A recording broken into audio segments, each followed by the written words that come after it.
Section 1. The Scorpio Archetype and the Awakening of Death Consciousness. If it is true, as the oldest wisdom has always attested, that the destiny of mankind is inseparable from the structures of the cosmos, then it is doubly certain that every turning in the collective psyche must mirror itself unpredictably in the heavens, whose very movement is the prototype of the archetypal process.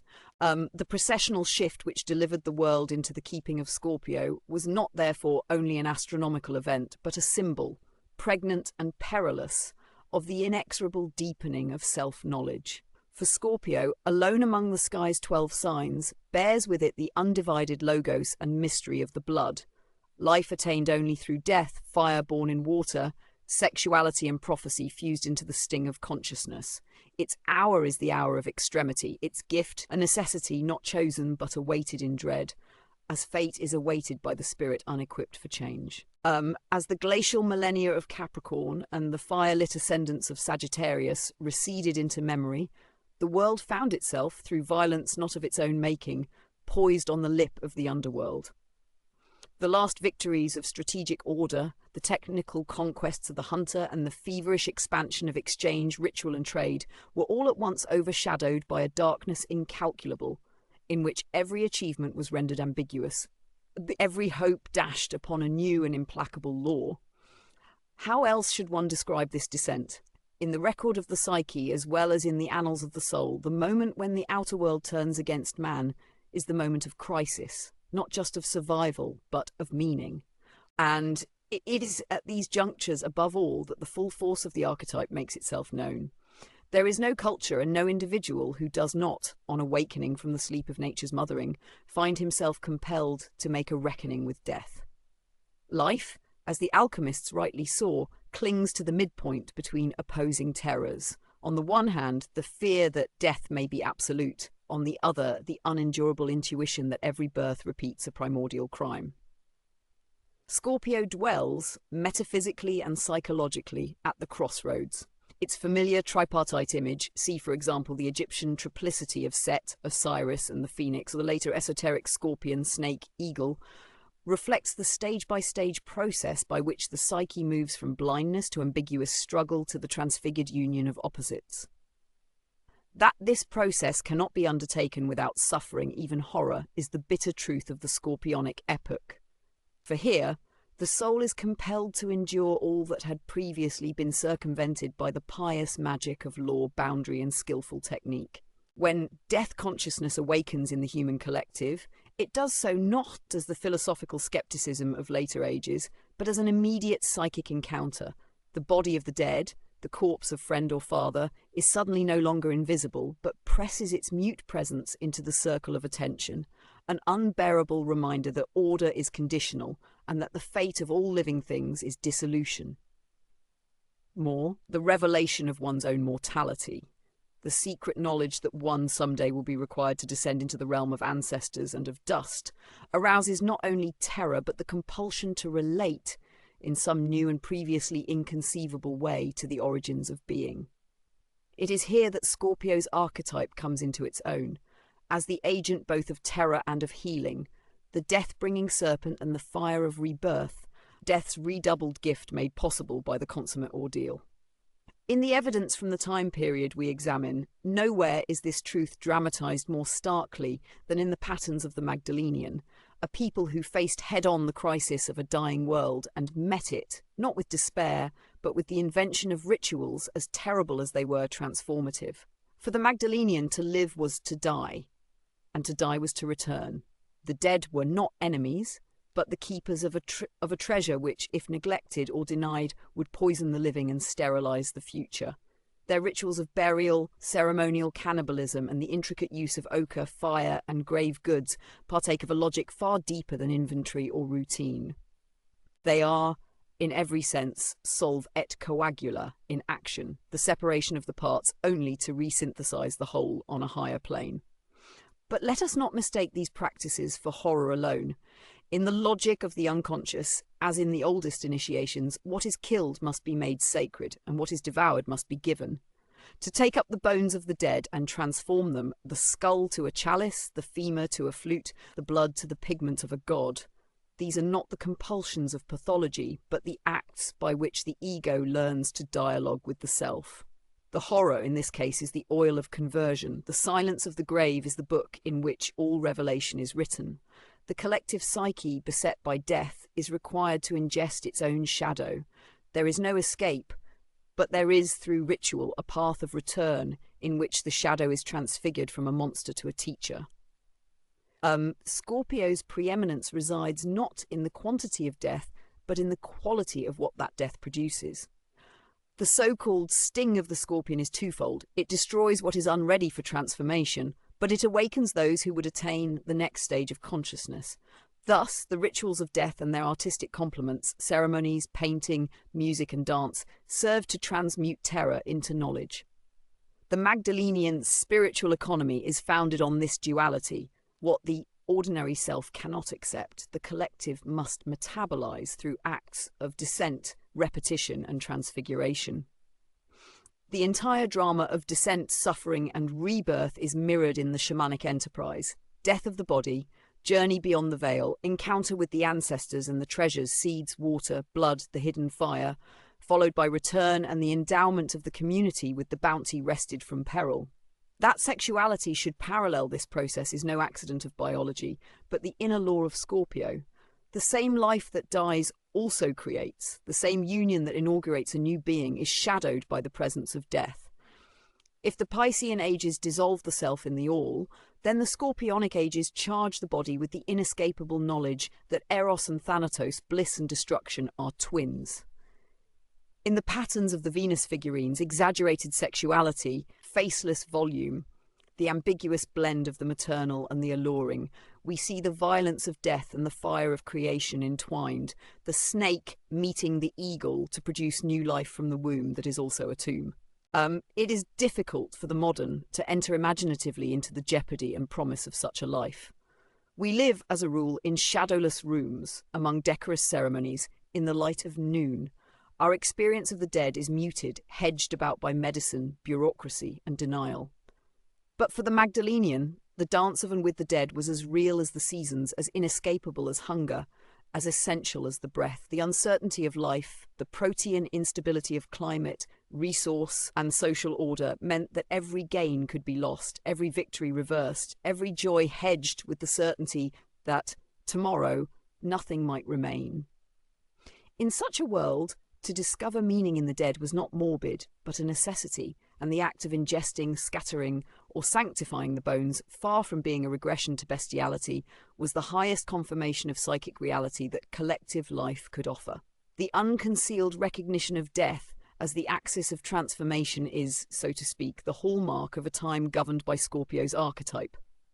Modern people, in pursuit of the ignis fatuus of control, have often rejected all that cannot be domesticated, have abdicated the terrors by which the soul is awakened to the reality of spirit. The Magdalenian, by contrast, understood through their bones and baubles, their ochre and their offerings, that the soul must eat its dead.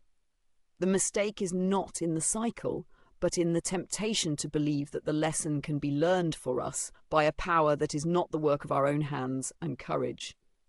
Thus, the Scorpio age is marked above all by the unsparing directness of its acknowledgement of the opposites.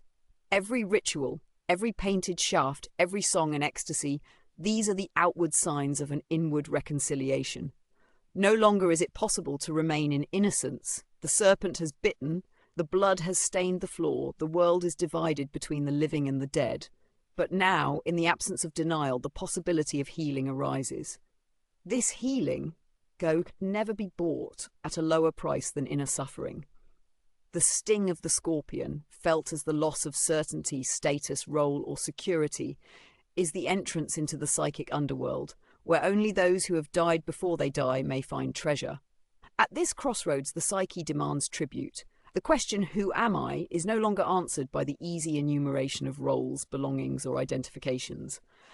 Instead, the answer must come from the union of Eros and Thanatos in the crucible of the unconscious, an ordeal in which the personal centres are dissolved and the soul is made ready for the conjunction of opposites.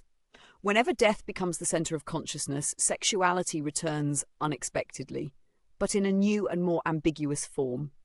The erotic is not, thereby, made safe. Rather, it is charged with ambivalence, energy, and the potential for destruction or transfiguration. The Magdalenian burial rituals, with their double emphasis on sexuality, the ochre, the genital symbolism, and death, the shape of the grave, the transformation of bone into object, show that the psychic vectors were already aligned for a transformation beyond the limits of mere reproduction. In the great stories or epics of later humanity, this psychic drama will be reenacted many times. Death, loss, the descent into hell, the union with the feminine or the anima, and finally the return with the treasure, a process of individuation that is, in origin and in essence, a mythopoeic re-rendering of the Magdalenian cycle. Scorpio, then, is the patron of death made meaningful. Its shadow is compulsion, fixation, violence, and the sentimentality that clings to what must pass away. Its virtue is the courage to descend, to accept the necessity of death, to offer one's small ego upon the altar of the whole, and in return to receive the inner treasure that can alone redeem the collective from compulsive repetition. Archetypally, this is the metamorphosis of fear into love, of hatred into the fuel of transformation, and of the dead into the mediating ancestors who illuminate the sharp path of renewal. The cult of ancestors, so powerful a force in every truly rooted society, is not a relic of the past, but a psychological necessity appearing whenever the psyche is required to transition from innocence to self-knowledge. Our dreams, no less than those of the Paleolithic, bear witness to the persistence of dead figures, conflicts long buried demanding resolution, and the return of the repressed in symbolic guise until it is welcomed as a teacher rather than a plague. In this, Scorpio's labour parallels the modern analytic descent, the willingness to witness, re-encounter, and ultimately to bless what has forever been excluded. In artistic representations, whether on the cave wall, in the dance, in the crafting of memory through objects or song, the Magdalenian made visible the demands of the unconscious and the sacred energy of libido, painstaking arrangements expressing not only loss, but also the ever-active hope in the alchemical conversion of suffering into meaning. The cycles of death and rebirth are not philosophies to be argued about. They are acted on, ritually enacted, and thus repeated on a frequency that forces ego to cede centrality to the self. So it is that the Scorpio age, far from being a time to lament, stands as a necessary and even creative stage in the unbroken narrative of consciousness. The capacity for transformation belongs not only to the privileged or the tranquil, but to all who dare to include death, to recognise and metabolize shadow, and to venture anew into the labyrinth of contradiction. What appears in history as ritual cannibalism, ancestor worship, and the occultations of sex and death is the psychic seed of what, in later times, will become the inward journey, a movement that, though achieved in small steps, recapitulates in one lifetime the archetypal drama forever marking the passage from the innocence of the child to the wholeness of maturer consciousness.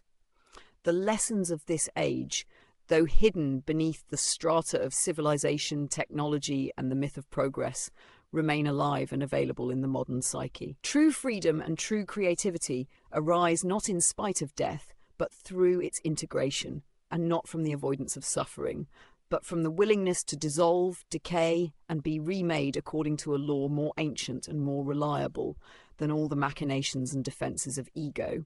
It is in this spirit that we must contemplate the Magdalenian and the epoch of Scorpio into which the soul was then delivered, a spirit that sees in every descent, in every loss and every terror, the silent workings of a transcendent purpose. A purpose capable, given sufficient time and courage, of revealing a meaning whose light not even the darkest night can wholly efface.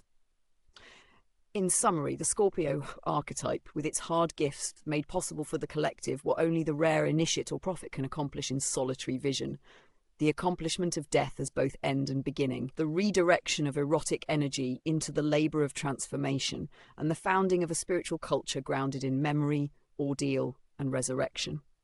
The lesson endures. Without Scorpio's sacrifice, without its secret fire and its uncompromising descent, there could be no transition to the balancing, ordering, and ultimately liberating powers of Libra and Virgo, whose stories will in time be told. For now we remember, before there can be order, there must be chaos. before the dawn, the night, before harvest, the seed's burial in earth and its dissolution into the humus of possibility. Section 2, Environmental Catastrophe as Archetypal Death-Rebirth.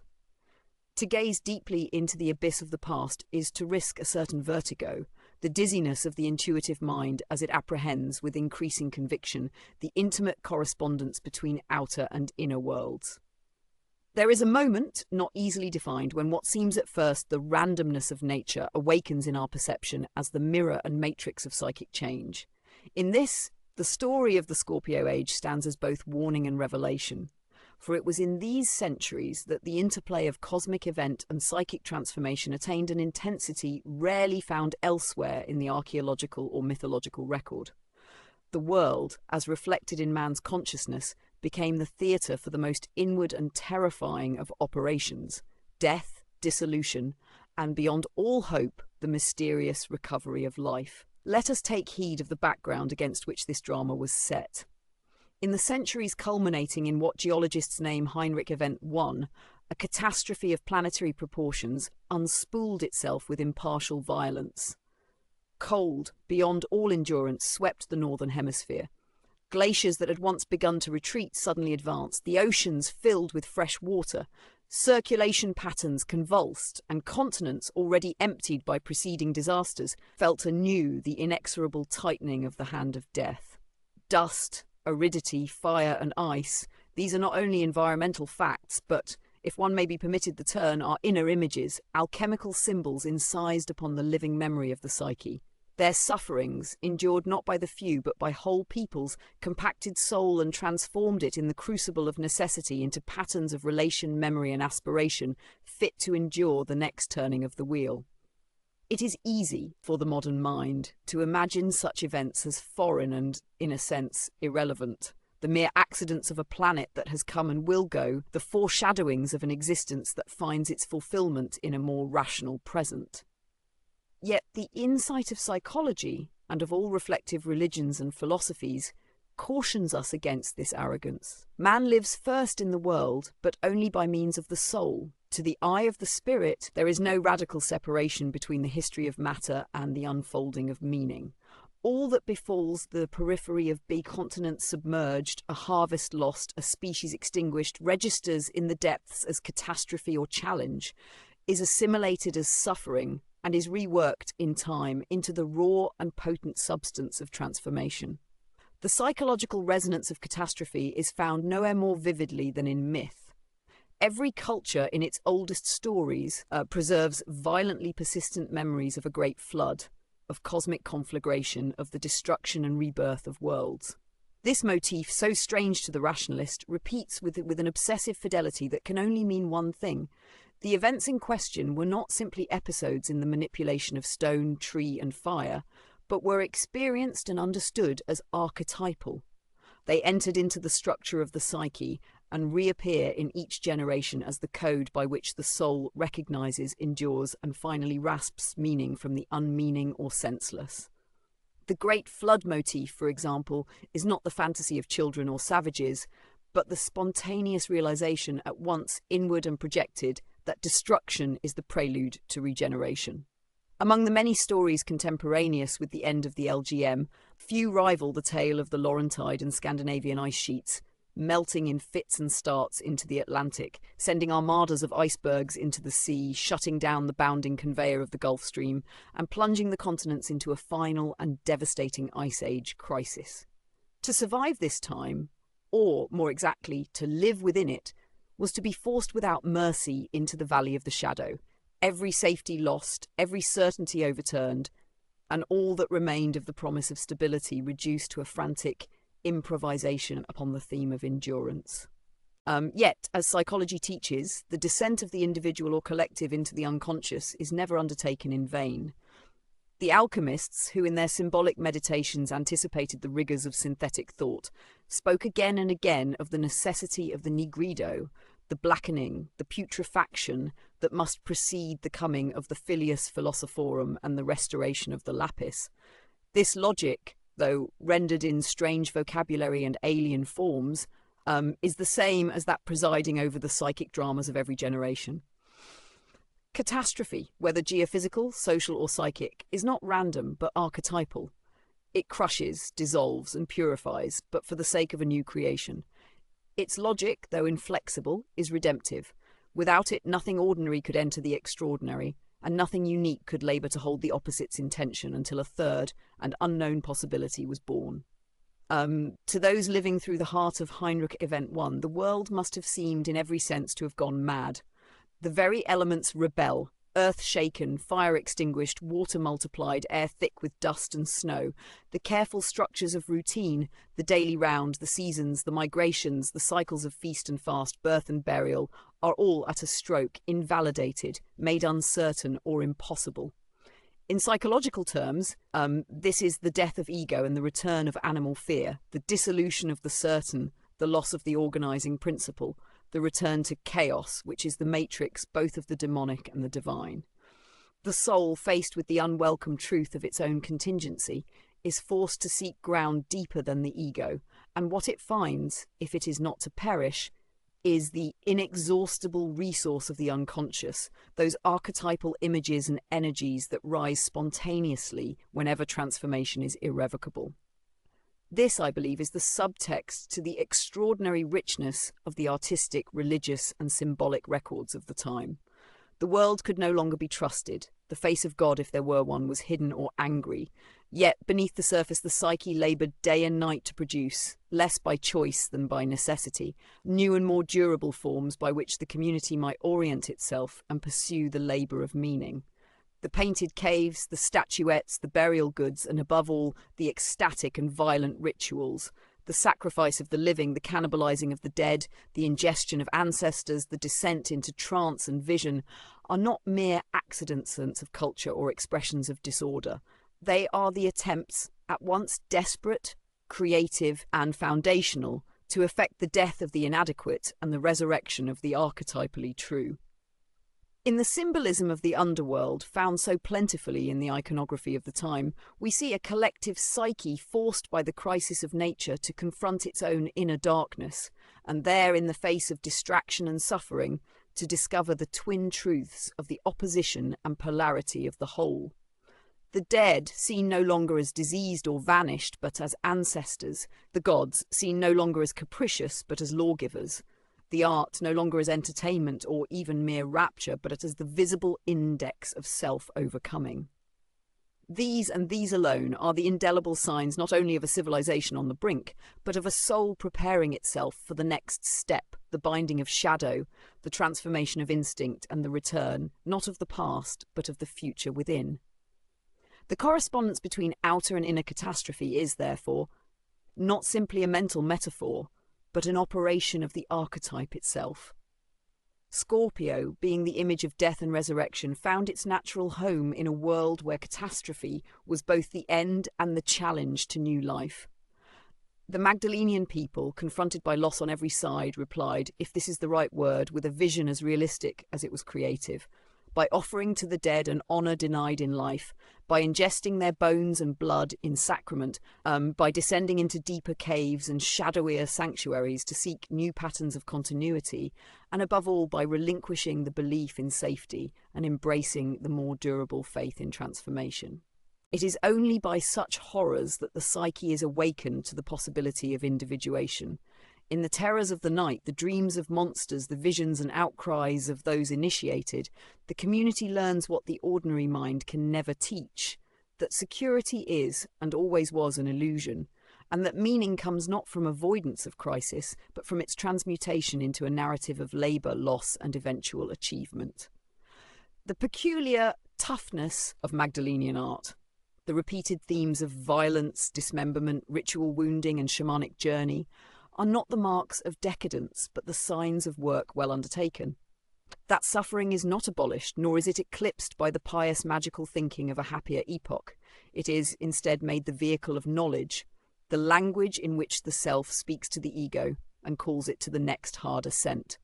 In world catastrophe, the memory of ego itself is threatened. The sudden unmooring of certainty is the opportunity for regression or reintegration, for the shadow and for the self. The Magdalenian response, arcane, mysterious, at times perhaps even terrifying, was, in the paradoxical logic of the archetype, the most rational response possible. Only by reconstructing the order of death, by assimilating the law of recurrence, by painting the underworld and returning to it again and again, could the psyche move through its sorrow toward the invention of law, norm, and the subtle harmony of opposites which the coming ages would one day legitimize. It would be a profound mistake for us to judge such extremities by our own later sense of normalcy, removed, as we often are, from the harsh light of necessity and the terror of cosmic indifference. The environmental catastrophe of the Scorpio age was no mere background to prehistorical development, but its very heart. In a world compelled to recognize its mortality, the only hope for new life was through the labyrinthine descent into what chaos might contain. This descent, at once outward and inward, is the drama of resurrection that all later spiritual traditions would encode in myth, ritual, and sacrament. Yet it is here, in the work of the earliest wounded collective, that we see it for the first time. Not as theory or wish, but as the lived condition of a people, continually transmuted by suffering and consoled by the knowledge that every loss, however tragic, can be redeemed if only it is made meaningful. The archetypal paradigm, thus rooted in these dark centuries in turn, would seed the collective unconscious for millennia to come. Just as the wounds of an individual soul, suffered consciously, become the means to healing and the discovery of hidden purpose, so the psychic DNA of the Magdalenian, transposed by the alchemy of disaster and renewal, would become the inheritance of all humankind. The catastrophe did not break the world, it remade it. And in so doing it confirmed the highest teaching of the symbol it had unwittingly embodied, that the sting of death is not destruction, but the secret ingredient by which the phoenix rises. This is the wisdom of Scorpio, the knowledge that every descent prepares the way for ascent, and that in the very act of bowing to circumstance, a greater wholeness is born. Such knowledge is not attained without pain, nor can it be maintained without effort. The memory of world catastrophe, found in every myth, rediscovered in every soul's journey to the shadow, abides as a treasure. The mystical knowledge that union is always born of duality, and that transformation, far from being the exception, is the rule through which all history, both inner and outer, attains its final, though never static, meaning. So it is that Jung said, and I repeat here, the union of opposites in the alchemical process is an image of individuation and belongs to the symbolism of wholeness.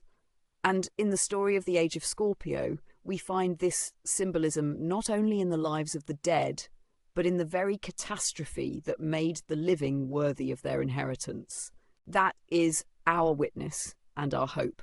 For even in disaster, the work of creation goes forward, and even in death, the seed of meaning is not lost, but awaits rebirth in the fire and water of the ever-transcending soul. Section 3. The Magdalenian people. Shamanism, ritual, and the descent into the underworld. It is a difficult thing to press back the curtains of time and gaze into the interior drama of an age whose language, customs, and records seem so removed from our brittle certainties. Yet in the Magdalenian, with its simultaneous heights of artistic fecundity and the gravitas of psychic ordeal, we are offered an unparalleled window into the deep structure of transformation that characterizes both individual and collective becoming. Here we touch not theories, but windswept realities, for the story of the Magdalenian people is the story of Scorpio's double power. The fire that destroys and the same that remakes all things in its image. The Magdalenian, centred, yet by no means limited to what is now southwestern France and northern Spain, bridged the world's glacial stand-to with an outpouring of creativity and ritual rarely matched since. Archaeological survey, radiocarbon dating, and the interpretation of symbolic relics, artifacts remains art, show clearly that these centuries were a period of immense technological and spiritual innovation, a time when the struggle for survival under climatic duress catalyzed not only advances in hunting, clothing, and migration, but an inward revolution of the soul. The first systematic, species-wide engagement with the unconscious. Nowhere is this inward work more arrestingly preserved than in the grand sanctuaries of painted stone. The caves of Altamira, Lascaux, Cosquer, Chauvet, Troffres, and so forth, which have come to symbolize far beyond the bounds of Europe the birth of human artistic genius. But for the psychologist, it is not the beauty alone of these works that compels attention. It is rather their orientation, construction, and intended use, which reveal the unmistakable architecture of archetypal descent and shamanic experience. These were not the idle amusements of leisure. Rather, the depth, danger, and deliberate difficulty of these sanctuaries indicate an initiatory function, a descent through darkness and hardship to the heart of the unconscious, an underworld journey, enacted not for the few, but for and by the collective, repeatedly, generation after generation. Consider, for example, the Hall of the Bulls at Lascaux, an immense cavern, inaccessible save by tortuous passage, its walls and ceilings covered with horses, deer, aurochsen, ibex, the whole symphony of the hidden world. Among these we find the famous shaft of the dead man scene, a human rigid beneath a disemboweled bison, a fractured staff or spear, and a bird-headed figure. Its ambiguity has confounded scholars and poets for decades, yet its psychological import is plain. Here is enacted the death, transformation, and rebirth of the shaman. The one who traverses the underworld is slain and returns not only to himself, but to the community, bearing the gifts and wounds of sacred knowledge. This act of descent, ordeal, death, and return is the psychological matrix of what was, for the Magdalenian, a living and constant reality. The shaman, at once guide, healer, mediator, and sacrifice, was the embodiment of the collective soul's longing for meaning in the midst of chaos, a longing every bit as real for the Paleolithic as for the modern Occidental. His journey, motivated by crisis, illness, environmental catastrophe, collective suffering, was not a matter of choice, but necessity. It answered the soul's deepest need, to go down, as the alchemists would have it, to the hell of the unconscious, and there, in utter darkness, to wrestle meaning from the jaws of fear. What is it to descend? This question, asked by every initiate, every analyst, every sincere seeker, is answered in 100 languages, but in one grammar. In all ages, the descent is the willing abandonment of the surface, the crossing of the threshold from light into uncertainty. In the Magdalenian sanctuaries, this threshold was literal. Those painted chambers were found deep within the rock, beyond the reach of day, their walls smoothed and prepared painstakingly, their images layered and rewritten with deliberate sequence, their acoustics tuned to the resonance of the drum, rattle, or human voice. The would-be adept, or, more correctly, the guide of the group, descended, whether alone or accompanied, with fire and pigment, there to enact the drama that would rescue not only himself, but all from the encroaching shadow. In the ritual death, the I is destroyed that the we might continue. In the vision of the animal or ancestor, the group's unconscious is made visible, audible, and for the time of the ceremony, susceptible to the work of healing. This healing, let us be clear, was not the tranquil shine of resolution, but the hard-won restoration of psychic expense. To retrieve lost parts, to bring back the dead, to find water, warmth, or prophecy in the bitterness of famine, the shaman had to bring not only skill, but heart, a discipline attained in every era only by the willingness to risk madness. The animals on the wall, the tobacco or soma, the wheeling dance and the chant, these were the apparatus, but not the whole. The central work was the submission of one's own ego to dissolution, the voluntary suffering of death before death, that the new might be born in a soul made ready for transformation. It is not accident, but psychic necessity that connects these visions to the secret fire of alchemy, to the ascent of the serpent upon the rod, to the lightning flash from heaven, to the fourfold vision of Ezekiel and the apocalypse of St. John. The descent into the underworld in the Magdalenian, like every other serious journey animarum, led not to annihilation, but to the revelation of the wholeness. An experience so abrupt, so total, that all traces of the self were, for a time, washed away in the blinding conviction of the self's authority and beauty. This is the vision the saints and the mad share. Totality set against the agony of fragmentation, the word of God breaking the silence, the bodhisattva's return to the world of suffering as an act of boundless compassion. Yet the psychologist finds, in this archaic scene, more than a repetition of later dogma. He sees the pattern of individuation, perhaps for the first time consciously directed, emerging in a culture working out, by sheer trial and visionary courage, the truth that the opposites, separated above the ground of daylight, may be reconciled only below in the darkness of damnation. The myth of dismemberment, so common in the sanctuaries, is the portrayal of this dual movement, breaking apart and resurrection. The visions of the shaman, frightening, exalted, erotic, and deadly, are not embellishments upon reality, but the underlying geometry, the psychic hardwiring by which meaning is constructed from chaos. Dream, too, is a sanctuary. A Paleolithic shaman living in the pain and duress of the Scorpio age would have known from bitter experience that the boundary between waking vision and dreaming is thin. The self-same motifs that draw forth prophecy and clarify vision return at night, sometimes in savage company, sometimes with instruction, but always with the same unambiguous demand that what was divided in daylight find unity before the court of enantiodromia. The dream refutes the order of ego. It proffers meaning too dense for rational judgment. It insists on participation in a world in which the dead are present, the future is past, and the animals talk in a language unknown to logic, but recognized immediately by the part of every man and woman that remembers paradise. The caves, then, are, in Gothic phrase, the hearts of the world. To penetrate them is to become child, and by suffering contradiction, to awaken to the totality experienced only in ecstasy, fear, or sacrifice. The dead man in the shaft is the shaman, and it is not for nothing that the artists of Lascaux may have returned again and again to the same scene, reinscribing in pigment and gesture the death and transformation of their own souls longing for wholeness. In our age, the work of the analyst reenacts this drama anew. Every case that passes from mere confession to healing does so by way of the underworld, the dangerous chthonic fire in which certainties are broken, and the ego is made ready for whatever the self might bring. To recount the concrete particulars of Magdalenian ritual and their psychic meaning is a task beyond the reach of this single chapter.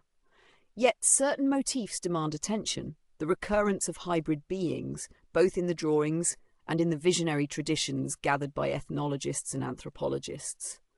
The sorcerer of Trofrère, for example, whose dignified body is at once animal and human, the countless images of therianthropes, hybrids, monsters, the horned men at Chauvet, all supply the psychic template for the surrender of ordinary order and the adoption of the second body, the body of soul, necessary for the crossing of inner thresholds.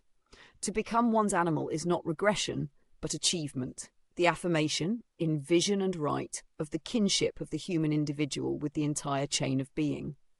The initiation, seen from within, is not a flight from culture, but the passage from the particular to the whole, from the crippled vision of the ego to the plenitude of the self.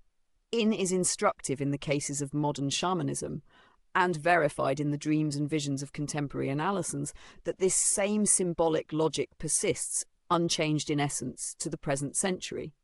Over and over, dreamers with no knowledge of the Upper Paleolithic or of the rituals of the far north recapitulate, in their sleep and visions, the logic of animal becoming, of descent, death and resurrection, of the healing power of ancestor and spirit, of the necessity of breaking the ego in order to unify the self.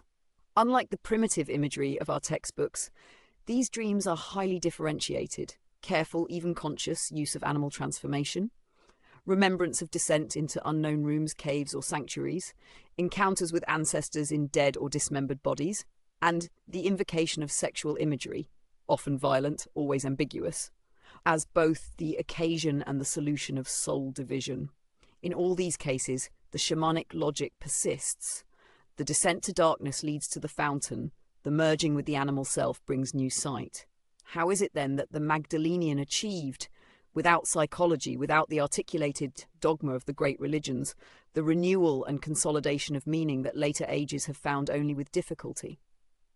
The answer lies in the thoroughness of the ritual and the community's consistent commitment to the process. Every descent to the cave, every repetition of the great dream was at once the destruction of the inadequate and a prelude to a new construction. The acceptance of death, integrated with the work of art and healing, became the kingpin of the society, its sacrament, its secret, its one and indispensable resource. In this, the Magdalenian left for us an example worthy to ponder in every age of anxiety and loss, that the wholeness of the collective is renewed only by the courage of the few to undergo in themselves the confusion and dissolution of the opposites. The underworld journey, then, is not a lament for suffering, but the celebration and triumph of conscious limitation. By breaking the ego, the shaman attains access to the wider economies of the self. By exposing himself to death, he returns as the healer, the seer, the ancestor in person. The psychic opposites, death and life, man and animal, individual and collective, chaos and law, are not resolved by formula, but by the living process of renewal, in which what must die is permitted to fall away, and what is given in its place is understood as a gift, a treasure retrieved from darkness and suffering. The entire tragedy and splendour of the Magdalenian people may be distilled in this image: men and women, pressed by necessity to the edge of existence, learning to walk between worlds, summoning in their weakness the strength to embrace loss, and teaching even now the lesson that the self, if permitted to act, can ultimately bring healing, unity and continuity, even where the conscious mind sees only confusion, death or defeat. As the age of Scorpio progressed, the Magdalenian, not by theory but by the necessity of circumstance, perfected the technology of the soul. Through shamanic journey, through reckless discipline and visionary openness, through the balanced embrace of death as creation's twin. Such mastery did not forestall future suffering. It did not guarantee and could not the preservation of species, culture, or even the memory of what was achieved. Yet the achievement remains. All the later innovations of the soul, systems of law, social memory, outward science, the courage to organize meaning at larger and more abstract removes, rest upon the prior work of assimilation done by the wounded healers, of an age when only through descent into the fire of catastrophe could survival and psychic gain be won. Jung wrote that the whole drama of the world may be a process of realization of the emerging God in man. If there is any lesson more widely learned in the deep woundings of the unconscious, be it in the life of the individual or the character of the collective, it is this: pain is the matrix of joy. Only by suffering the opposites is the value of the self attained. And in the Magdalenian descent, as in every later repetition of the sacred and creative ordeal, we find triumph engraven on the bones of the dead, initiators of a wisdom that finds in every darkness a possibility for light. It should not surprise us that the advance of ritual complexity, the rise of systematic teaching and social order, and the eventual appearance of the civilizations of the Neolithic and early Bronze Age were all made possible by work done in the symbolic sanctuaries of this most ancient age. For it was here, by shamanic discipline and the sacrament of descent, that the psyche completed its first and perhaps most difficult task: to see, embrace and reconcile the archetypal life, death and chaos and order, self and other, opposites held so long and so silently that the new could be born in beauty from the suffering of all. This is our inheritance and our debt, for without that descent there could be no ascent. Without the chaos of Scorpio there could be no harmony in Libra, no harvest in Virgo, and no further advance of the lonely seeker on the darkling plane of history towards some greater unity yet to be revealed.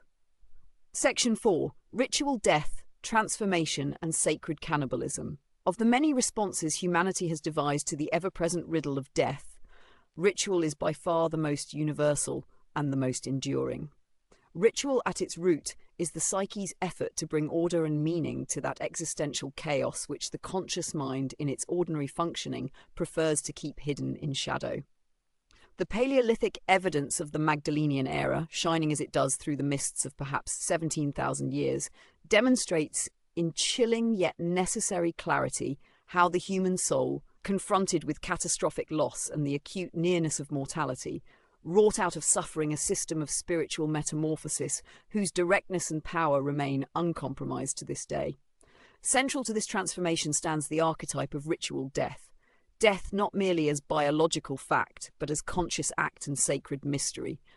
A turning by which the limits of human finitude are transmuted into psychic renewal and continuity. In the Magdalenian, the most arresting evidence for this archetypal labour emerges from the careful scrutiny of burial practice, indeed the entire handling of the dead. Recent excavations throughout the Pyrenean, Cantabrian and Dordogne regions reveal a complex of behaviours that point not simply to the disposal of corpses, but to an integrated spiritual economy in which death, ancestorhood memory and ritual cannibalism were joined in a drama at once terrifying and numinous. The raw details are, on first sight, unnerving. Up to a quarter of excavated Magdalenian graves show not only signs of intentional inhumation, but systematic disarticulation and the careful excarnation of the deceased. Limbs are separated from the trunk, hands and faces are specifically targeted for removal, cranial cavities are meticulously opened, defleshed and retooled into ceremonial objects or skull cups of exquisite workmanship. Human bones, unlike those of prey animals, are often charred, split or scored, with cut marks suggestive of both ritualized flaying and the extraction of marrow. The pattern, recurring with deliberate frequency across thousands of kilometers, speaks to a collective psychic process whose true rationale, it seems to me, must be sought not in the reductionist or profane, but in the archetypal character of the cultic and sacred.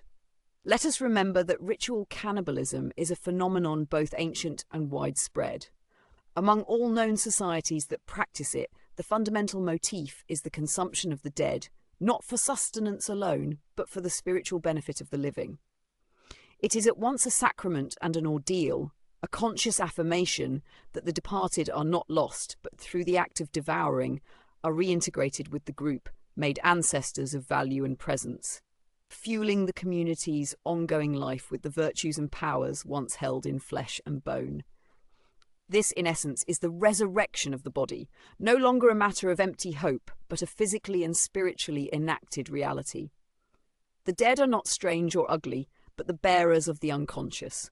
The sacrifice and partaking of their remains are the means by which communion with the ancestors and so with the self is achieved. Within this context, the infamous cannibal burials of Goth's Cave, Marillac and Herxheim, sometimes hasty, often meticulously staged, constitute not a decline but an adaptive and innovative spiritual response to an age of dissolution. The eating of the dead is not, for the Magdalenian, a sign of regression or barbarism. It is rather the bold acceptance of the inevitability of death, the reorganization of loss into festival and memory, and a reenactment of the master's journey to the underworld in shamanic trance, where meaning is digested from the flesh of pain. This encounter with the catastrophic, rendered as ritual, rewrites the terms of existence. What must happen is thus transformed by conscious willingness into a sacrament which renews the soul, preserves the unity of the living, and perpetuates the vital currents of the collective unconscious through density of symbol and emotional intensity. The burial at El Mirón is perhaps our best exemplar of such a worldview. The body, flexed in preciously limited space and completely covered with red ochre of a kind transported from great distance, enters into the earth not as an object to be hidden, but as a subject to be celebrated and remembered. The ochre, blending the living energies of iron oxide with the bloody mysteries of menstruation, birth and transformation, forms a bridge between death and new life. A promise that no barrier, however formidable, separates the community from the ongoing movement of nature and cosmos.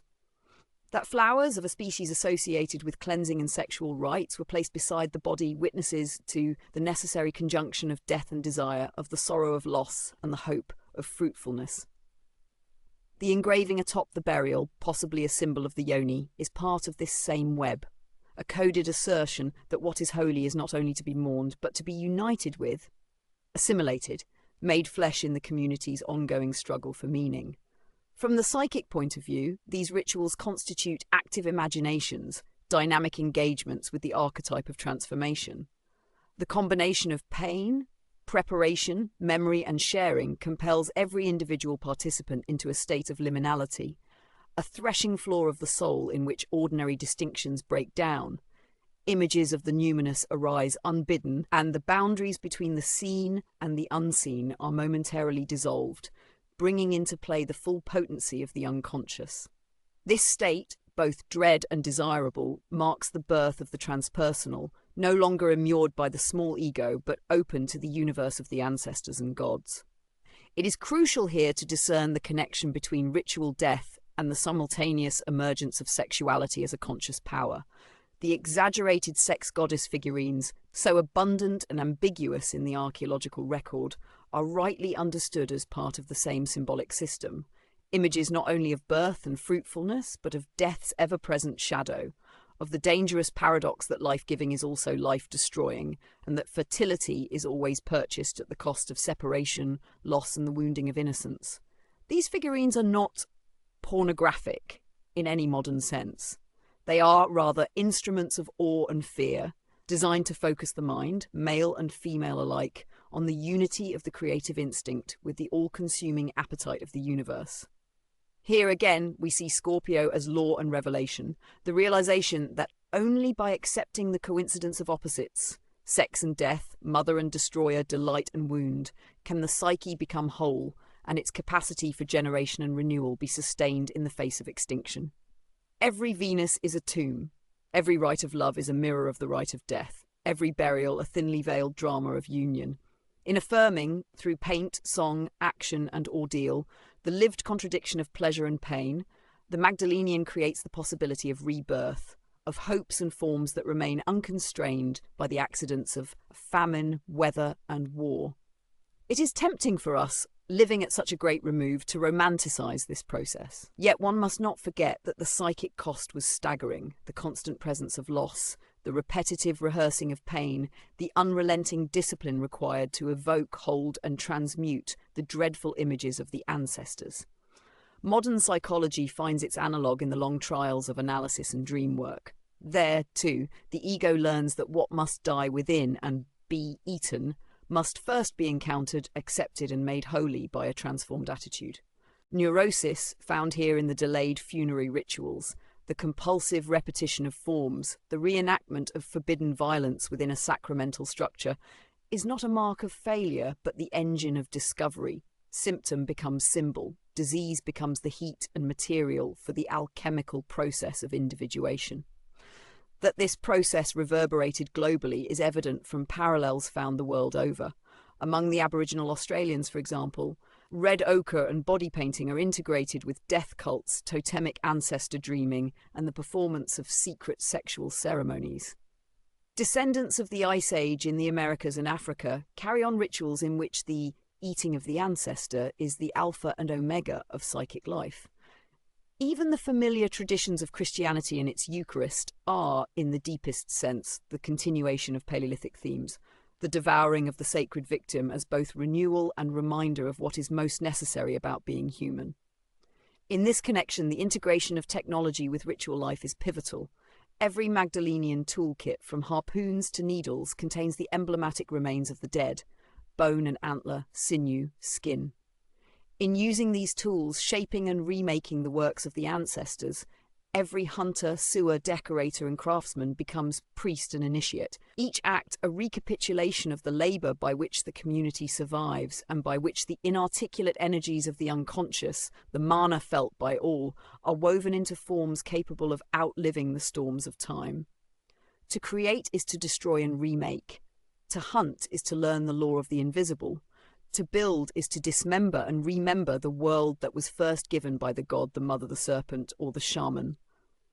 There, below consciousness, these archetypes are treasured, refined and adapted to the infinite variety of outward conditions. In the evidence of the transportation of raw material over extraordinary distances, specular hematite for ochre ceremonies, marine shells for beads, choice stone for points and ceremonial artifacts, we see the extension of ritual beyond the immediacy of the individual death and into the future of a people's psyche. The journey, the trade, the conscious investment of effort to fetch, carry, and transform symbol is as sacred an act as the burial or the dance. Each node in the network of material exchange is a living testament to the archetype's gravitational pull, centers of energy where the individual recedes and the transpersonal is made manifest. This collective dimension is further reinforced by the persistent conjunction of oral tradition and technology. The songs, myths, and epic chants, though beyond our means to record, are spoken of in the postures and gestures of the figures found in sanctuaries: shamans with outstretched arms, priestesses bearing bundles of animal parts, dancing circles etched in stone, echoing with the intent to preserve, transmit, and immortalize the knowledge by which life and death are bound together and made meaningful. In their oral transmission, story and symbol become adaptive. Every telling is a reinterpretation, every new generation a chance for the collective soul to integrate further losses and convert them into future gains. The recurring symbols of the serpent and the Ouroboros are exemplary. They recur in Paleolithic imagery, embodying not only destruction and danger, but the eternal return, the snake that eats its own tail, the completed cycle of death and rebirth. In the psyche of the Magdalenian, these images are not abstract, but practical. The raw facts of death and the terrors of unpredictability are assimilated into a belief system where everything begins again, where nothing, not even the most piercing pain or the most unspeakable joy, is lost. Such psychic confidence, born of ruin, is the secret triumph of the Scorpio age. Nothing wasted, all transformed. The stone the builders reject has become the cornerstone of cultures yet unborn. We come finally to the question, why such intimacy between the living and the dead? Why this obsession, so foreign to the modern? The answer is that the ancestors for the Magdalenian were the first and greatest healers of the collective shadow. In modern psychotherapy, we recognize the healing of neurosis as an act of remembering forward, the recovery through analysis of parts of the psyche's history, personal and transpersonal, lost to denial or fear. For the Magdalenian, such memory was not theoretical but ingrained, insisted on by the environment, confirmed by repeated ritual, engraved on cave and bone and mind. The ancestors, devoured, remembered and made eternal through art and ceremony, are the bridge by which the living return again and again from death into life. The price of this inheritance is high, the labour ceaseless, the ordeal full of impossibility, yet the result is unassailable. The continuity of the soul made by hand in community out of suffering and unwillingness, yet preserved for all time by the certainty that whatever must die will also be born again. This too we must not forget. It is not only time or technology that makes us modern, but the sense, present still in our deepest dreams and aspirations, that all we have and all we are is paid for by the blood and witness of the past. That the dead are not gone, but wait for us to honour and to eat, to remember and to transform anew. It is in this magisterial sense that the Magdalenian ritual death, whatever we may think of it with our modern scruples and sensibilities, must be understood as the sine qua non for the birth of what would later become Psyche's greatest achievement, the recognition of the unity of opposites, the transformation of shadow into treasure, and the invention of the collective means by which, through descent into death, the world and the individual may rise into a life of meaning, the good, the beautiful, and the true. This work is unfinished. We honour the Magdalenian not by copying ritual, but by accepting the deep lesson of their art, to hold the opposites consciously so that in the sacred precinct of the soul, not only the ancestors but the self may enter in and be made one for the healing of all. Section 5, Sacred Sexuality, the Venus Figurines, and the Creative Libido. In every age and every culture, the mystery of sexuality has haunted the human spirit as both a promise and a threat. The paradox of creation, how sexual union issues simultaneously in life fulfillment and yet so often in death and suffering, can no more be resolved by rational means than can the opposites of day and night or consciousness and the unconscious. It is the privilege of psychology and one of the peculiar discoveries of its engagement with ancient materials to discern in the sexual imagery of the past a purposive design, a search for wholeness in the face of division, a longing for creativity as recompense for the terrors of extinction, an archetypal drive which, when freely permitted its spontaneous expression, leads the soul not to dissolution, but to the fire and the water of renewal. The evidence from the Scorpio age, particularly the prodigious output of what are known as Venus figurines, constitutes one of the richest deposits of erotic symbolism in the human record prior to civilization. The so-called Venuses, fat to the point of grotesquerie, breasts and buttocks exaggerated to surreal proportions, vulvae inscribed with devotion or even obsession, have long confounded their discoverers. Were they fertility totems? Marks of tribal identity? Did they serve magical, religious or aesthetic purposes? Or were they plain pornography, the echoes of instinct lost on the other side of the Ice Age? Too often, attempts to explain these figurines have stumbled on the shoals of cultural bias. Yet when seen through a psychological lens, the question is not, What function did they serve, but what psychic need did they express? The fact that hundreds of such figurines, spanning the period from 26,000 BC through the core of the Scorpio age, were produced, treasured, and interred with deliberate care indicates that the psyche of the Magdalenian had come to recognize in the sexual impulse not just a reproductive mechanism, but a living symbol, the creative libido, the immortal core of human life and culture, now pushed into crisis and intensified by the shadow of death. Why such intense sexual symbolism, and why now? If the depths of Paleolithic gloom and the catastrophic shadow of Heinrich Event I had forced humans to negotiate with death, then the highest energy of life, the sexual, must have necessarily come to the fore, not in simple reaction, but by way of integration. Scorpio's archetypal field draws together Eros and Thanatos not simply as conjoined polarities, but as the ground for transformation. Libido, teetering between extinction and the immortal, becomes not only the power to reproduce, but the power to imagine, to create meaning, to make symbol, to extend personality, to remember and to invent. Scientific reductionism calls this driven by genes. But the psyche, ever more subtle than any system it engenders, reveals through its symptoms and its creative breakthroughs a deeper archetypal wisdom.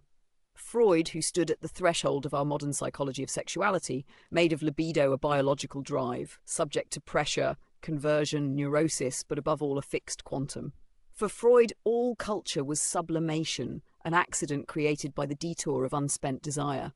But as the clinical observations of psychoanalysis deepened, and as the analytic school began to scrutinize the full variety of libido's symbolic intentions, it soon became evident that sexuality in the human psyche was neither reducible to animal instinct nor autonomous in its meanings.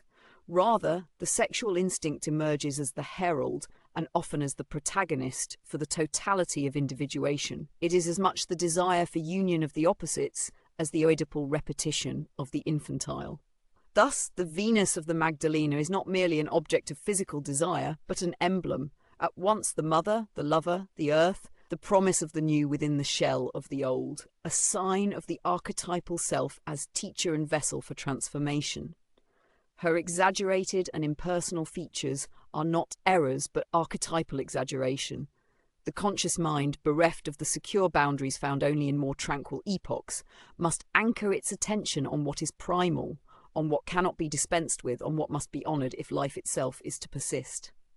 If the psychic inheritance of the Scorpio age centred death, it is no surprise that sexuality, doubly charged by the collective threat of extinction, should have appeared not only as sacrifice, but as the redemptive energy with power to recreate the world. The Venus of Willendorf, covered with careful stippling, evocative of both hair and seed, the figurines from Dolny Viestonitz and Lesbug, their volumes so excessive that only the mind of the tribe could see inside them, the ferocious, almost gaping vulvas incised atop burial mounds and on rocks at the bottom of caves. These are not the neuroses of a culture deranged, but the striving of psyche to symbolize, preserve, and reawaken the primordial power of life. It is not only fertility, power to reproduce, that is at stake. In the coldest nights of privation and loss, sexual union becomes prayer, a ritual not just of necessity but of hope. The coming together of two bodies is also the symbolic act by which chaos is momentarily conquered, by which the boundaries of the living are violated in the salutary direction. The risk of conception, the possibility of union holding back the nothingness outside. The bearing of children under such conditions becomes both a liability and a sacrament. For every newborn is a miracle, a synthesis of factors beyond the grasp of calculation, and the instinct to preserve the infant, stubborn, passionate animal, is assimilated into the wider circle of meaning by which the tribe and the future are conjoined. This psychic economy, repeated in art, ritual, memory, and even sacrifice, shows signs of an intense ambivalence, but it is precisely this ambivalence and not uniformity that is the hallmark of integration. Magdalenian sexuality is both wholesome and dangerous. It unites and exposes, demands purity and invites chaos, rehearses the drama of the gods, and celebrates the seasonal return, yet always against a foreground of risk. The rituals that surround the birth and initiation of children, as well as the initiation of the adult into sexual mysteries, are shadowed by crisis. a crisis that becomes aesthetic, social, and above all psychic, only to the extent that the sexual is consciously lifted into art, symbol, and the memory of ritual action. Modern depth psychology finds in the analytic encounter that sexuality remains the touchstone for psychic transformation. The patient's dreams, whether subtle or fantastic, whether drawn from modern life or from the oceanic depths of forgotten ancestry, return again and again to images of sexual union, of birth and death, of copulation and artistic creation, of sacred violence and reconciliation, until the two sides of the archetypal equation are finally accepted as pairs added to the totality of the self. The Magdalenian achieved this insight through plastic and ritual means, but the logic is the same. Sexuality encountered and honoured in fullness is the fire that transforms clay into statue, slays infants and brings them to birth, combines the opposites in the collective, so that having passed through death, the living are made whole. That the Venus figurines remained essentially anonymous without face or memory is the most telling confirmation of their archetypal role. The erotic in art and religion is not simply about pleasure, but about the core question of relationship, with the species, with the past, with the land and the stars, with fate, and with the divine. The power of the symbol is to reconcile what cannot otherwise be tolerated. In death, the body is made holy by consumption. In sexuality, the distance between heaven and earth is overcome, so that completion, however brief, restores confidence in a unity beyond the possible. Such confidence is not to be had gratuitously. It is the result of countless repetitions, some beautiful, some ugly, some sacred, some profane. Yet the psychic structure is the same. The willingness to enter into what must be so that the ego, however wounded, is replaced by a unity superior in force, beauty, and meaning. Within this matrix, the Magdalenian's dedication to the goddess is the prototype of all later religions centered on the feminine, the mystery not only of creation, but of nourishment, sexuality, prophecy, and destruction. The archetypal feminine, in its triple aspect, maiden, mother, crone, contained the whole of life. Men were not embarrassed to acknowledge dependence. Children were socialized into mysteries of birthing and burial. The dead were not lost to the tribe, but integrated via the matrix of care, nurture, and cyclical rebirth. The risk of overweighting the feminine is always that the masculine may be repressed too far, but in a world perpetually threatened by violence, the balancing of opposites is achieved not by withdrawal, but by excess, by loving dangerously, by embracing in the dark, by risking all in the act that repetition makes visible as sacred. The conjunction of sexuality and danger is not particular to the Magdalenian, it is the law of the psyche as a whole. The serpent in the garden, the temptations of the Gnostic Sophia, the tragic violence of Eve and the tree are historical echoes of a reality that does not shift because of time. Modern men and women are tempted to imagine sexuality as a private matter, easily divorced from public and sacred life. Or perhaps, in the inverse, to confuse the explicit with the transcendent, mistaking uninformed sensation for the jungles and undergrowth of the soul. In the Scorpio age, and for untold millennia after, sexuality was neither private nor ornamental, but public, communal, the very axis upon which the collective future was understood to depend. This gives us the psychological key to why Magdalenian sexual symbolism was stored, displayed, and transmitted with such earnestness and pride. The Venus figurines, like the ritual sexual motifs on grave goods or ceremonial objects, are living documents of the archetype's work, each announcing, through the shapes of womanhood, the law not only of birth, but of the perpetual affirmation of the yes in the face of the void. The grotesque exaggerations, the repetition of form, the careful placement at burials and communal hearths, each repetition, each gesture, signifies the irreducibility of the sexual to mere instinct. Libido, consciously channeled through symbol and act, becomes the creative fire, the serpentine movement, the sacred fever that transforms scarcity into invention, death into the mystery of eternal embrace.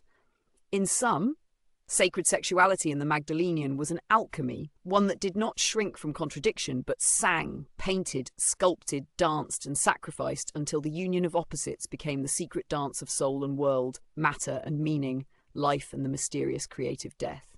This legacy, inherited yet ever renewed, is our psychological inheritance. that at the centre, where terror and delight are bound inseparably, there lives a spark, an eros of significance, that no darkness, however deep, is fated ever to overcome. It is our further task to honour, in our own labour, this same affirmation. For only by integrating sexuality, accepting it as both erotic and creative, both material and spirit, both finite and eternally fruitful, can we hope to be healed and to pass on to the next turning of the ages, a wisdom commensurate with the suffering and adoration of those whose story began before history, but who left for us in the clay, the cave and the body, an indelible sign of redemption and of life without end. In this, the labour of the psyche persists, and the Magdalenian dead smile in their hidden sanctuaries, not as warnings but as guides, to the wholeness still to be forged. Section 6. Technological and symbolic integration, the emergence of psychic mastery. In the labour of psychic transformation, as in the great cycles of nature, there comes a time when suffering and innovation, having worked their often unseen changes, yield an unexpected fruit. The formation of a new totality, a synthesis wrought out of opposites formerly held in implacable tension. To the attentive student of prehistory, the Magdalenian age stands as a textbook in this dialectic of wholeness, where the achievements of outward technology were not separated, as is so often the case in later times, from the symbolic structures by which the soul is kept in creative dialogue with the world. It is a striking feature of the Magdalenian that, in the midst of catastrophic climate pressures and the relentless confrontation with death, the human spirit responded not merely with technical invention, but with a prodigious and lasting integration of its expressive and ritual life. The caves of this age, with their unprecedented density and sophistication of painted and engraved images, the abundance of portable art, and especially the proliferation of finely crafted tools, represent the fusion of need and symbol, the final coalescence of what had earlier threatened to remain divided forever.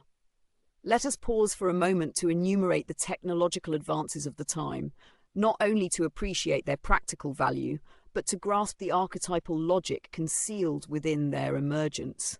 The Magdalenian toolkit, especially from 17,300 to 15,150 BC, is characterized by a refinement never before seen. Harpoons, fish gorges, eyed and blunt needles, perforated batons, awls, and berins, as well as highly standardized stone blade production and the invention of intricately barbed projectile points. Perhaps most impressive is the use of the double grooving technique on antler and bone, which enabled the creation of composite projectile weapons. Microliths affixed by resin or sinew to flexible shafts, resulting in a new level of efficiency in both hunting and defense. Such inventiveness did not arise in a vacuum. Behind every practical innovation is a matrix of thought, memory, and especially symbol, an interface between the inner and outer, the conscious intention and the self-arising pattern of the archetype. That these advances were maintained, transmitted, and improved over centuries and thousands of kilometres points to a social structure capable of both preserving tradition and deliberately revising it in light of changing conditions.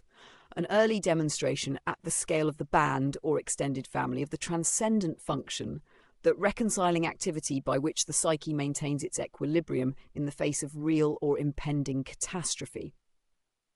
It is, moreover, not an accident that this technological perfection coincides with the systematic mapping of the year, suggestive of the birth of conscious time, another axis of integration whose psychic importance rivals that of tool-making and symbolic exchange. The manufacture of notched and engraved bones, the calculation of menstrual and lunar cycles, and the construction of simple stone alignments confirm that the Magdalenian people were increasingly capable of seeing time as a structure, not only something to endure, but an order into which the vicissitudes of nature and spirit could be consciously integrated. One must also mention, as a crowning achievement of this psychic culture, the dignified and unsparing handling of the dead, a theme previously discussed, but here renewed in the light of technological and creative mastery. The ritual transformation of bone into object, skull cups, tools, amulets, and musical instruments, the overt sequencing of burial with ochre and grave goods, and especially the deliberate placement of bodies in sanctified or liminal spaces, speaks to a species on the verge of a new psychic totality. the integration not just of death but of mortality itself into the horizon of meaning. It warrants emphasis that this technological and ritual precision was achieved in a social context defined by scarcity, instability, and intense interpersonal reliance. The elaboration of trade networks, spanning hundreds of kilometers and involving the transport of rare materials, tooled bone, ochre, shells, iron oxide, silkrete, suggests that the maintenance of psychic integration required not only routine, but the active seeking out and incorporation of elements previously foreign or inaccessible. In contemporary terms, this is the archetype of inclusion, the capacity to recognize necessity in the face of contradiction, to unify what might otherwise fragment or perish in the struggle for life. The Magdalenians' technical mnemonic revolution, seen in the careful standardization of toolkits, the repetitive and time-consuming process of flint-knapping to specifications, and the branding of objects by distinct yet family-related patterns of craftsmanship, illustrates the final sublation of Capricorn's hard-won discipline by the creative fire of Scorpio. The community had become, through the total mobilization of its psychic energies, an organism capable of self-regulation, capable of learning and transmitting both stability and change. Here we glimpse for the first time the basic symmetry of technological and spiritual advance, the realization, dawning slowly but with immense power, that the mastery of outward forms is governed by the same laws as the regulation of inner necessity. The sculptor, the engineer, the burial master, and the shaman's apprentice are not distinct classes of person, but faces of the same mystery, the individuation process at the scale of society, which at length pronounces by example the judgment of the gods. What is inside is outside, and what is outside is inside. The truth of the alchemists, rendered in tool, pigment, and solemn rite. It may at first seem a matter of chance that such a synthesis, born of terrible adversity, should coincide with a period of increased demographic and environmental mobility, local populations growing, bands splintering and reforming, vast transitions through river and mountain corridors. But the logic is once again deeply archetypal. The synthesis of the psyche is always attended, in its most fruitful phases, by movement. To integrate is to migrate, not only to a new place, but to a new horizon of psychic totality. The emergence of highly abstract geometric and animal symbolic motifs in this age cannot be separated from the physical and psychic practice of moving from one world to another, a movement that the controls of ritual, language, and art made possible by controlling and ordering the otherwise inchoate energies of libido and shadow. Contemporary psychology recognizes these processes at the level of the individual. Peaks of integration, achieved through the ritualization of suffering in analysis, correspond to breakthroughs in personal and professional life, to the blossoming of talent and relationship, to the stabilization of routines and the periodic revision of destructive habits and complexes. But in the Magdalenian, this logic is writ large. The community as analytic patient transforms its trauma into art, imitation, technique, and the disciplined improvement of what would otherwise have seemed, to earlier times, both inevitable and impossible. It is for this reason that the megalithic monuments, so often attributed to the later mastery of Neolithic or proto-civilized culture, are in fact the issue of a process begun in the crucible of the Scorpio age, a process by which the union of death and sexual symbolic mastery, technical prowess, and the law of the community become the psychological inheritance imparted to every later generation. The circle of the sanctuaries, whether painted, built, or spoken in the language of institutional memory, is the closure of the cycle set in motion by the brokenness of the world. What was begun in darkness is fulfilled in the light. It is not sentimental to claim that the Magdalenian technology of soul anticipated the ideal of permanence and remembrance. It is a clinically observed and anthropologically verified fact that the resonance of their symbols and the infrastructure of their technologies provided the material for every reliable advance in the future. In the articulated mastery of the atlatl or the bow, in the careful burying and marking of the dead, in the transport of ochre and the building of portable sculpture that could survive migration, there is an intention both symbolic and material, to retrieve not only necessity, but the wholeness that alone can allow the psyche to outlast the storms and bequeath to the coming ages a treasure untouched by moth, decay, or unmeaning loss. We must, in the end, take seriously the evidence of contemporary anthropology, which reveals that in all foraging societies, the survival and flourishing of the whole depend on the conscious and well-ritualized integration of the stranger and the stranger's tools. The Magdalenian mastery of the psyche is the triumph of the archetype within crisis, the encounter with death, marriage with the foreign, transfiguration of sexual precariousness into the fire of creative advance. These, together, are not simply the lineaments of the age, but the drama at the root of civilization and the enduring legacy each of us, psychologist, technician, artist, and ordinary household, continues to live, echoing the genius of an era whose wisdom was drawn not from ease or order, but from the crucifixion of opposites in the temple of the heart. To the Magdalenian belongs the honour of having achieved, in the conditions of existential turmoil and limitation, the first total integration of psyche and world, technique rendered sacred, the world of ritual capacious enough to contain contradiction, and the soul potent in all its parts. What we inherit from this achievement is not only a history of tools or myths, but the possibility, in every cycle of suffering, of new creation and remembrance, the goal of every great and small individuation, be it in the life of one person or the turbulent advance of the entire human family.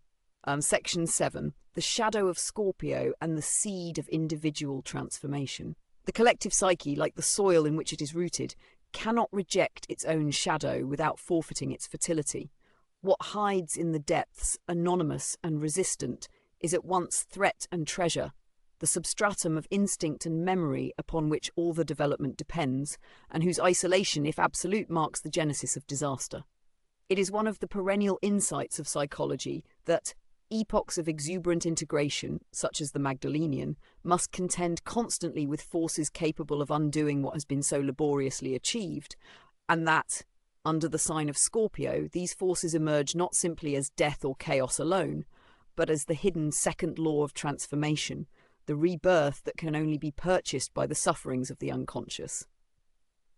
In the evidence left by the late Magdalenian cultures, we find not only the impressive catalogue of technological and symbolic achievement already described, but a series of deeply ambiguous and, to the modern eye, troubling signs. Repetitive violence, compulsive ritual, sometimes extravagantly bloody, periodic demographic collapse, the uncontrolled growth and subsequent abandonment of sacred sites, and above all, the unavoidable recurrence of scapegoating, fragmentation, and the dehumanization of the other. These phenomena, although not unique to this age, signal an all-too-human liability in every collective process, the inability to dispense, through ritual and meaning, with what the more delicate portions of the psyche prefer to hold in abeyance or not at all. The shadow in Jung's diagnosis is both that in ourselves which we fear or repudiate, and that which, by being split off from the conscious ego, returns as symptom, compulsion, or at the level of the community, catastrophe. In the Magdalenian, as in every subsequent era, the shadow was never without its advocates. Haunted, impelled, or possessed by the destructive pole of the archetype, the community was regularly thrown back into cycles of violence, confusion, and sometimes the self-undoing of its most cherished projects. The dissolution of the most elaborate burial sites, the accumulation and then apparent desecration of sacred objects, the toppling of carefully tended symbolic structures, all bear witness to the periodics of order in the face of what could not, at the social scale, be fully integrated through the available psychic means. Yet it is precisely in the terrors and trespasses of the shadow that we see the emergence of one of the most enduring developments of the Scorpio age, the seed of individual transformation. Each child born into the Magdalenian world was exposed more or less immediately to the full weight of the archetypal drama, the struggle not only to survive and to be socialized, but to encounter, internally as well as outwardly, the spectrum of good and evil, wholeness and fragmentation, beauty and horror, which constitutes the genuine experience of soul. The repetition, as well as the diversity of ritual forms, especially in the domestication of sexual and funerary mystery, served not only to maintain collective order, but to inure the growing ego to the inescapability of contradiction, to condition the psyche by increments in the encounter with energies and attitudes that could not always be harmonized or redeemed by conscious process. This apprenticeship in ambiguity, indispensable to the formation of the mature ego, is one of the most creative legacies of periods of intense crisis. It teaches, not only in the speculative or poetic sense, but viscerally and memorably, that what cannot be resolved by the tribe or the church or the law must be accepted and transformed by the individual, and that every individual, by virtue of having received the shadow in ways their elders could not, will become, in turn, a conduit for new invention and the re-establishment of psychic order at a higher level. This is the dialectic of crisis and resolution, the spiral of historical time which ensures that no loss is ever total and no revolution the mere repetition of what has come before. Thus, the repeated failure of the Paleolithic sacred economy, its compulsive returns to violence, scapegoating, social murder, crime, abandonment, and the destruction of the works of generations, is actually a necessary precursor to the emergence of the deep ego, the inward law that would, in time, become capable of wrestling with the self, and so of inventing the disciplines, ethics, arts, science, and eventually philosophy and psychology, by which meaning could be forced even from the most stubborn material. We can see, in what is preserved from the later Magdalenian, the marks of this double heritage. On the one hand, the community as a whole becomes increasingly adept in symbolic negotiation, burial and construction, art and the transmission of knowledge, trade and the exchange of vital resources. On the other hand, the evidence is unambiguous. With increased social differentiation comes increased differentiation of psychic function, and with this the possibility, for the first time, of personalities who live not only for the group, but according to an inner principle, one that sets them apart even as it faithfully mirrors the needs and the demands of the larger world. It is from this crucible that individual transformation is born. The shaman, visionary artist, craftsman or funerary priest, members of a nascent hierarchy with claims not merely to social but to mythological legitimacy, are the first individuals in the modern sense. In their lives and travail, we see the transition not only from child to adult, but from the obedient, collective personality to the innovator, the one in whom the shadow becomes present through symbol, rather than split off and returned as disaster. This is perhaps the most significant of all Scorpio's gifts, the recognition that what the group cannot assimilate must be suffered, broken down, and recreated within the living psyche of individuals, whose hero's journey becomes at the same time the template and the seed for society's future development. From the absorption of this hard lesson, a further gain becomes possible. The extension of psychic tolerance for duality, of suffering the presence of what cannot be reconciled, plants, as it were, the germ for all subsequent advances. The invention of law, creed, code and artifice is the slow, deliberate and ultimately cumulative effort of many generations of such heroic individuals, whose internalization of suffering becomes a model for the education, discipline and creative compensation by which the darkness of the world is gradually conquered from within. It would be misleading to suggest that this process was linear or without setbacks. Indeed, the Magdalenian and its descendants bear witness to the frequent catastrophic breakdowns that attend the birth of the real. The shadow continues to threaten scapegoating, mass hysteria, the compulsion to repetition, the self-destruction of the very tools designed to ensure survival. Yet it is the very tenacity, the repetition and refinement of ordeal that allow the spark of individuality to leap between the outgoing and incoming generations, securing, by slow increments, the stability of the group without forfeiting the possibility of creative change. The society becomes, by bearing both the shadow and the promise of spirit, the archetypal bulwark against annihilation.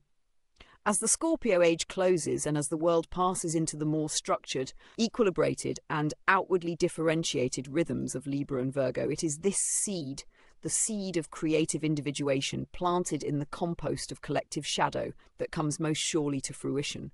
Subsequent advances in law, architecture, agriculture, metallurgy, trade, and the codification of religious and ethical life all rest in silent confidence on the prior labour of millions of anonymous souls who, through suffering and the ritualization of death and resurrection, gave birth to the possibility of the conscious life.